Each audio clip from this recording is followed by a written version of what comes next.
palavra diz assim, João 14, versículo de número 6. Disse-lhe Jesus: eu sou o caminho e a verdade e a vida. Ninguém vem ao Pai senão por mim. Vamos ler junto esse versículo? 1, 2, 3.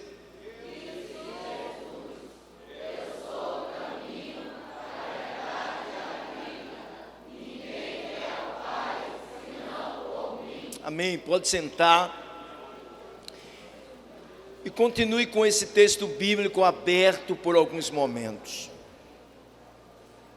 3 temas importantes na afirmação de Jesus, na resposta que Jesus deu às perguntas dos apóstolos. Quando ele anunciou a sua partida, vieram muitas dúvidas aos apóstolos.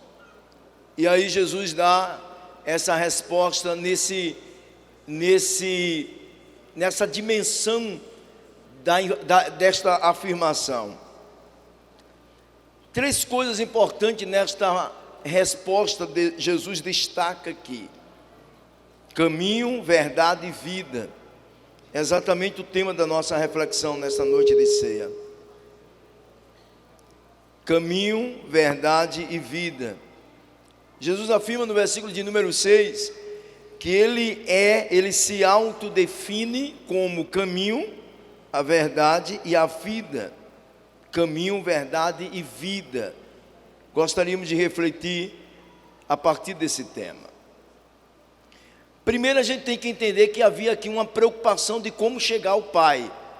A procura de se relacionar com o Pai, de conhecer o Pai. E Jesus responde aos discípulos que quem estava vendo, o próprio Jesus estava vendo o Pai.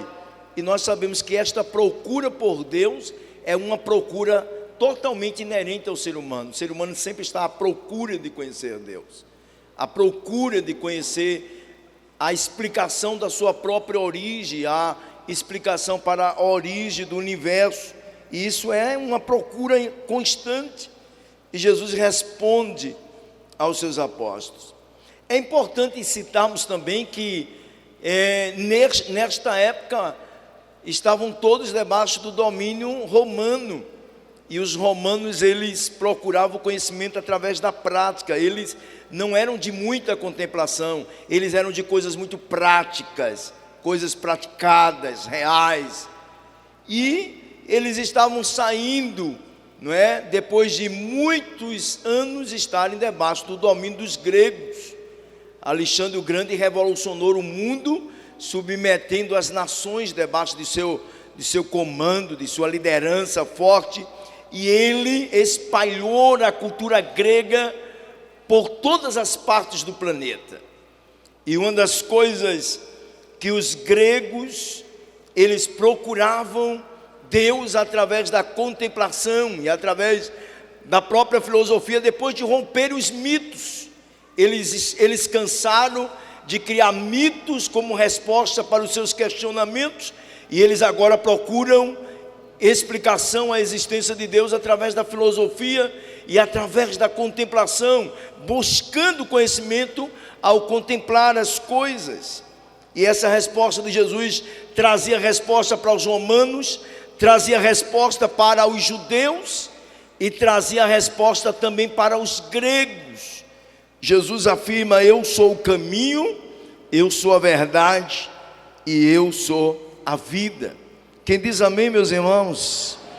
Quando Jesus estava afirmando eu sou o caminho, nós poderíamos fazermos várias aplicações aqui.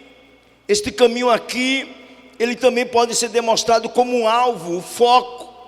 A vida, ela não pode ser uma vida sem objetivo, sem um alvo, sem um foco. Nós caminhamos para alguma coisa, sonhamos em direção a alguma coisa. Quando nós falamos de onde estamos vindo, a nossa origem, a partir do aspecto da nossa existência, nós estamos entendendo que também estamos caminhando em direção a alguma coisa. Na perspectiva da fé, da palavra, do cristianismo, Jesus se define como caminho, como um alvo final, como a estação final. Ele diz que Ele é este caminho. E quando nós falamos da perspectiva do caminho, nós estamos falando de uma direção que conduz a Deus. Jesus estava deixando de uma forma clara quando ele completa esta afirmação e diz: ninguém vem ao Pai. Ou seja, vocês não estão procurando o caminho para Deus, vocês não estão procurando o caminho para conhecer o Pai. Eu sou esse caminho, e se não for por mim, ninguém conhece ao Pai. Ou seja, não há uma outra possibilidade de se relacionar com o Pai, não há uma outra possibilidade de se conectar com os céus, não há uma outra possibilidade de se relacionar com os céus, não é através de Pedro, de Maria, de Tiago, de João. Lá em Atos capítulo 4, versículo 12, diz que debaixo dos céus não há um outro nome dado entre os homens pela qual sejamos salvos, a não ser o nome santo, bendito, glorioso de Jesus de Nazaré. É o único nome, então é o único caminho que conduz ao Pai. Quando Jesus diz eu sou o caminho, ele está deixando claro, não há uma outra possibilidade. Não há como o homem conhecer e chegar a Deus através da filosofia, porque ela não lhe vai revelar de forma plena esse conhecimento. Não há como o homem procurar conhecer ou conhecer o Pai através unicamente da lei crua e nua e literal, porque eles não conseguirão conhecê-lo pela lei unicamente.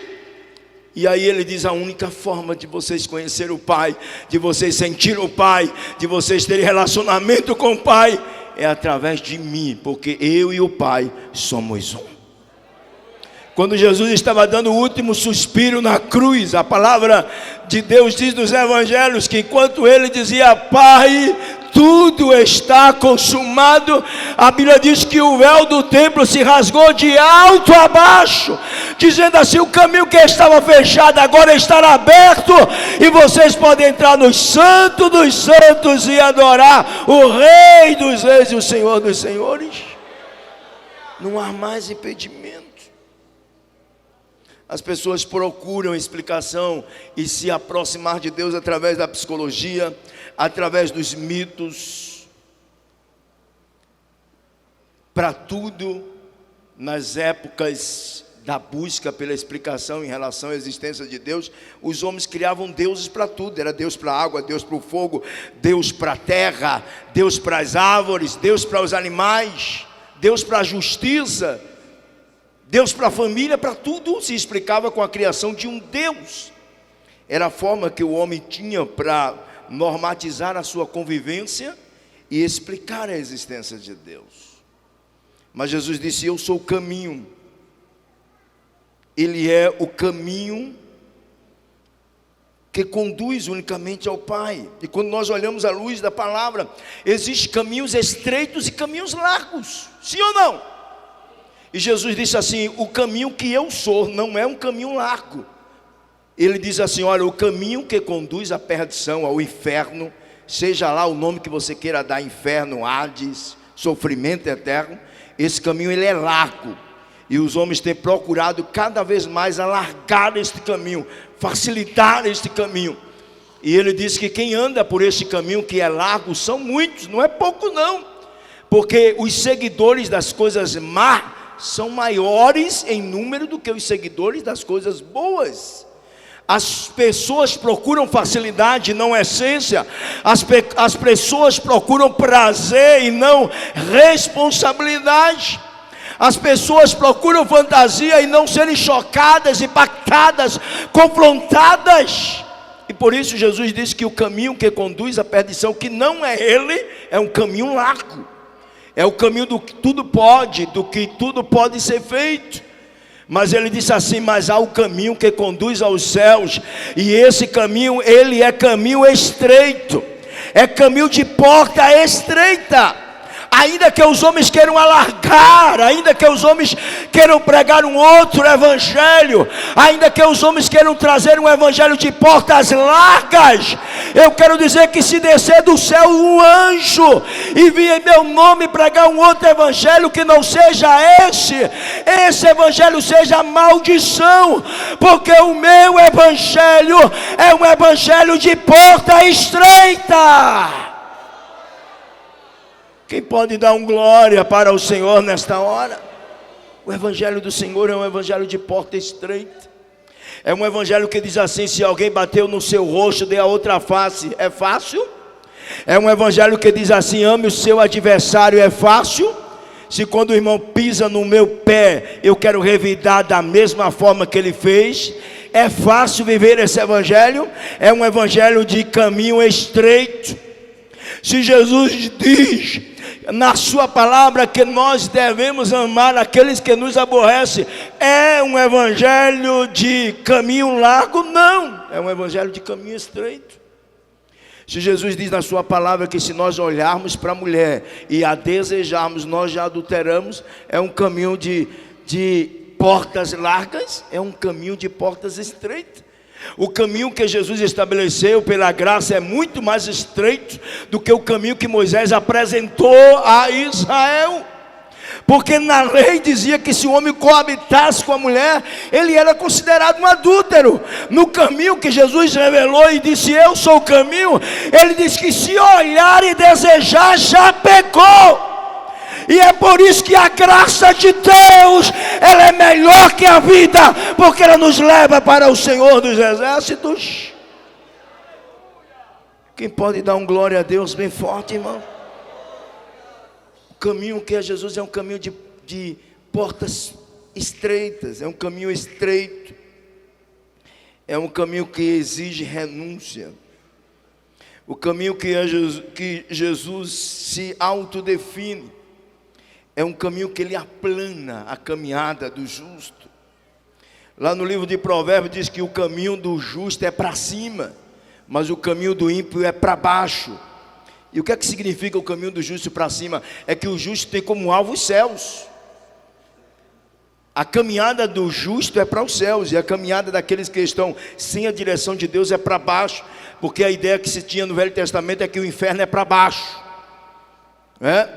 e não se tinha uma ideia mais aprofundada da questão cósmica, e por isso se tinha, quem caminha para baixo está caminhando para o inferno.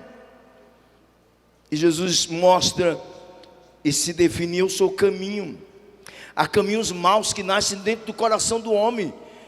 Segundo as Crônicas, capítulo 7, versículo 14: se o meu povo, que se chama pelo meu nome, se humilhar, buscar a minha face, aí diz lá, se converter dos seus maus caminhos.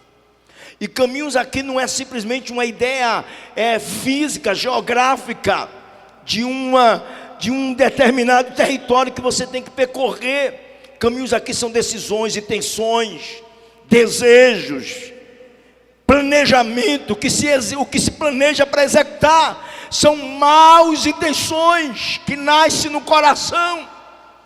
Mas a palavra de Deus, a palavra do Senhor, ela nos orienta de que nós precisamos retirar esses maus caminhos do nosso coração. Meus irmãos, esse é o que Jesus fala em relação ao caminho. Quem diz amém, meus irmãos? Mas ele diz assim também: eu sou a verdade. E o que é de fato a verdade? A coisa mais difícil de se definir no contexto humano, a partir da ciência, da filosofia, da religião, é a verdade. Mas olha aqui para mim, que eu já estou caminhando para terminar, porque não dá para irmos até o fim desta mensagem. Mas segundo alguns historiadores, e puxando lá desde os anos antes mesmo de Cristo, aproximadamente 460 a 470 antes de Cristo, nós vemos a grande afirmação de Heráclito de Éfeso, 440 a 470 antes de Cristo. Ele diz que a verdade, ela não é algo definido, engessado, mas é algo transformado. A verdade, ela muda, ela é uma verdade hoje, amanhã não é mais a mesma verdade, já se tem uma outra verdade. Segundo Parmúdides, a verdade ela é engessada, ela é única, ela resiste ao tempo, ela é sempre a mesma verdade. O que muda, segundo o entendimento de Parmúdides, é a percepção que as pessoas têm em relação à verdade. A mesma verdade pode ser vista e entendida pelas pessoas de forma diferenciada. Segundo os sufistas, 460, 480 a.C., eles mostram e defendem que a verdade é algo relativo. Todo mundo tem a verdade, todo mundo tem a sua verdade, todo mundo é dono da verdade. A verdade de cada um é do mesmo tamanho da verdade do outro. E aí cada um vive sua verdade, vive o seu mundo, vive sua lei, vive sua norma, vive sua regra. E não existe um parâmetro, não existe uma referência, não existe um caminho, não existe um exemplo, não existe um controle. Porque segundo os sufistas, cada um tem a sua verdade, e logo não existe uma verdade real, uma verdade absoluta, porque verdade é algo relativo, verdade é o que as pessoas, cada um entende a respeito de qualquer coisa, da forma que entende, e a tem como verdade. Esses eram os entendimentos dos gregos, dos filósofos. Mas Jesus chega e vem falar agora como resposta para os gregos, para os romanos, para os judeus.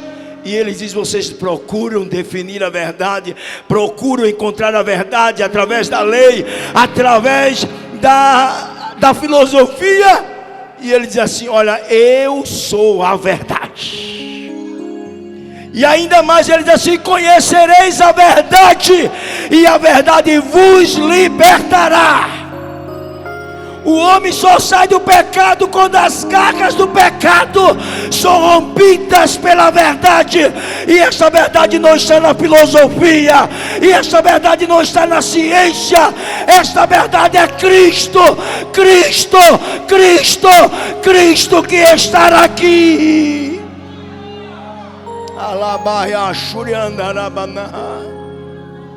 Ele é a verdade. Cristo é a verdade. Cristo é o meu exemplo, é a minha referência.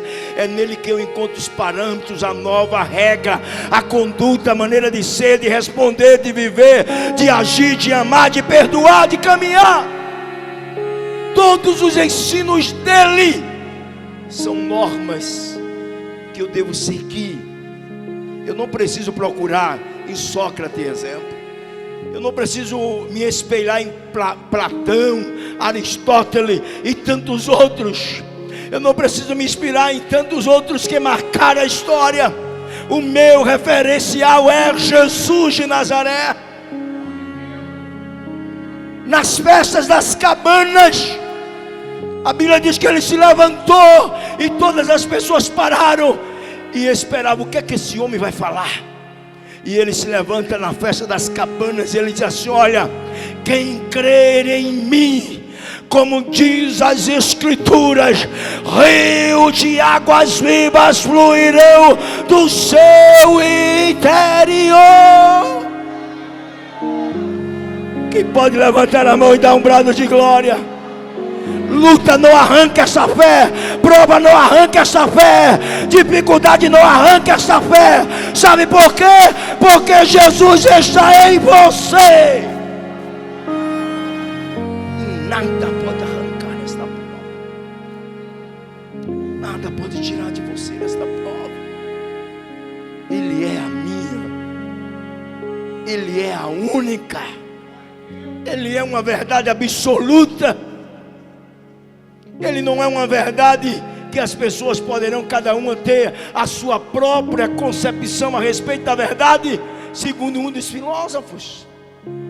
Ele não é uma verdade que as pessoas mudam da terça para a quarta, da quarta para a quinta. Ele não é uma coisa na quarta e na quinta é outra. O homem dá uma palavra hoje e amanhã muda, porque é homem. Mas ele é diferente. O apóstolo diz que nele não há sombra de variação. Ele é o mesmo ontem, hoje e será eternamente. Ele será sempre o mesmo. Alabá, anda camana. Quem pode adorar e exaltar esse Deus eterno? Mas irmão, o senhor falou ontem uma coisa, hoje o senhor está falando outra. É homem. O homem fala dentro do seu limite e às vezes tem que dizer e desmanchar o que diz, porque é homem. Mas eu quero ver isso acontecer com Deus. Ele vê o passado, Ele vê o presente, Ele vê o futuro. Ele vê quem está aqui, Ele vê quem está escondido. Ele vê dentro, Ele vê por fora. Ele vê em toda parte. Os olhos dele estão em todos os lugares. Ele é a verdade. João, Filipe chega e encontra Natanael debaixo da figueira. E aí daqui a pouco vem Filipe com Natanael ao encontro de Jesus. Aí Jesus bate no ombro de Natanael e diz: eis um israelita em quem não há dolo. Aí Natanael ficou logo assustado, porque ele tinha logo dito a Filipe: pode vir alguma coisa boa aí de Nazaré? Aí Natanael ficou: então onde é que tu me conheces, que afirmas com tanta força que eu sou um israelita em quem não há dolo? Aí Jesus disse assim: olha, eu te vi quando tu estavas debaixo da figueira, e Filipe foi ao teu encontro. Aí Natanael se assustou e disse: esse homem não é normal. Verdadeiramente, Rabi, tu és o Filho de Deus. Aí Jesus disse para Natanael: estás me dizendo que eu sou o Filho do Pai só porque eu te vi debaixo da figueira? Eu quero te dizer que a partir de agora tu vai ver os céus abertos e os anjos subindo, descendo, subindo, descendo, subindo, descendo sobre o Filho do homem. Ai, Kamanaia Shuriandarabana.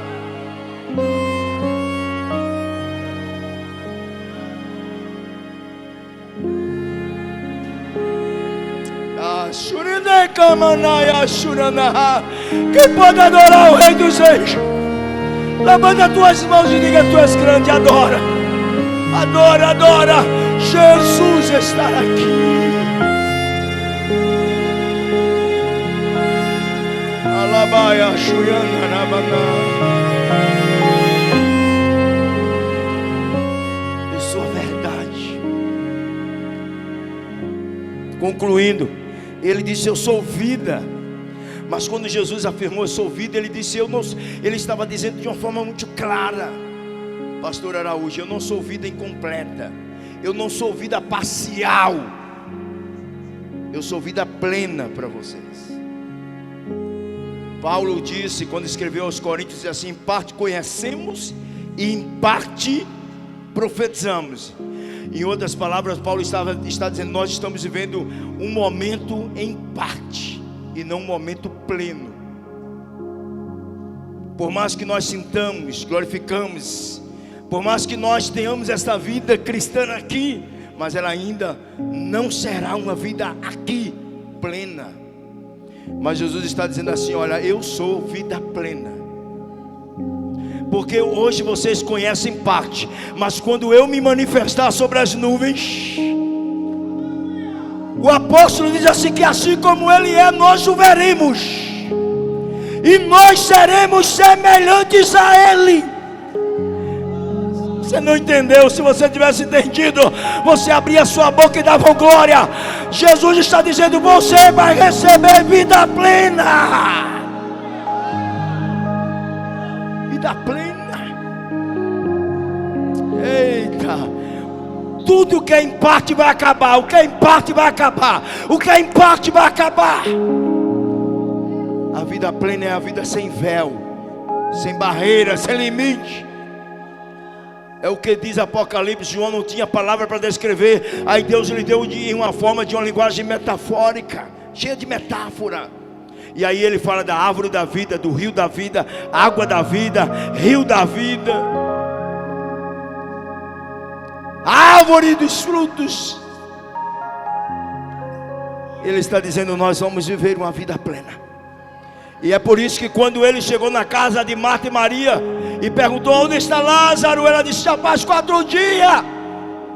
Aí ela, desesperada, olhou para Jesus. Jesus disse: ei, eu não já te disse que quem crê em mim, ainda que esteja morto, viverá? Eu estou te dizendo que Lázaro vai ressuscitar. Jesus é vida plena. Tudo aqui é em parte, mas um dia estaremos com Ele na glória. Fica de pé, igreja.